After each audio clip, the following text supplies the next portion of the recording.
a realm of unimaginable suffering, a place of madness and despair. As was predicted, in 2012 we experienced hell on Earth, only it had a new name and new meaning. Error 37. The servers are busy at this time. Please try again later. Please try again later. Please try again later. More than anything, these words have come to define Diablo 3. It was supposed to be a pioneer, proof that publishers could make their games always online, and everyone would be fine with it, that no one would really notice.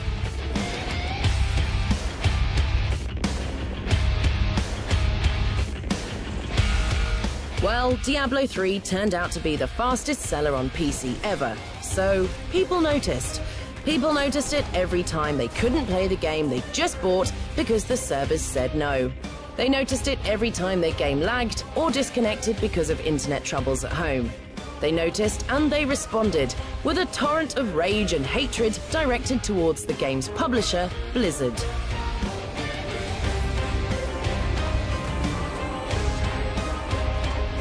Now, as with all difficult launches, Diablo 3 eventually recovered, but the memory of these problems have haunted it ever since.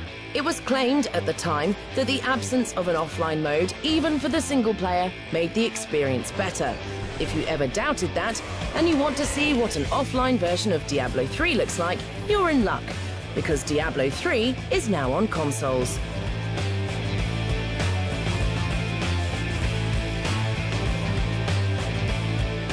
First things first. Yes, the game is still good. Yes, you can still play online multiplayer. Yes, there's local 4-player, same-screen co-op. And yes, the auction house is gone. Free from its biggest problems, Diablo 3 is a great game. A gothic fantasy of angels and demons, full of action and immersive roleplay. You'll explore randomized environments littered with loot, which you'll use to customize one of 5 enjoyable and balanced character types. Each person's journey is guaranteed to be a little different, even if in order to achieve this, it's also been made a bit samey at times as well. You will never defeat me! With many PC ports, the journey from mouse and keyboard to a joypad is awkward and clumsy, but Diablo 3 benefits from its strict focus on movement and action.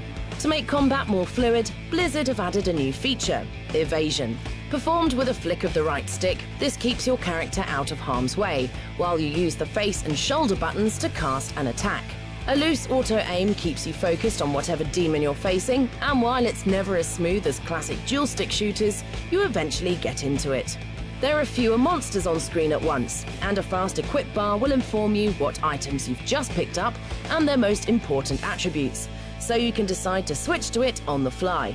All in all, the adapted controls and combat is a success, retaining the flow of the PC version to a reasonable standard.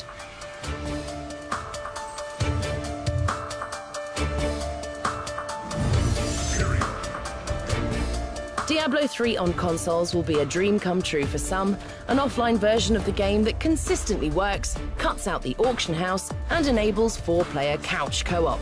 But for everything it gets right, this edition also highlights quite a few fundamental problems in the game's core design, such as repetitive dungeons, monotone monster battles, and bags of worthless loot. How much that bothers you will be a personal thing, tied to your relationship with Diablo and the isometric action RPG genre as a whole. Given how rare it is for such games to even make it to consoles, especially with this level of detail and atmosphere, we're happy to put all of that to one side and appreciate Diablo 3 for what it is, one of the best games of its kind.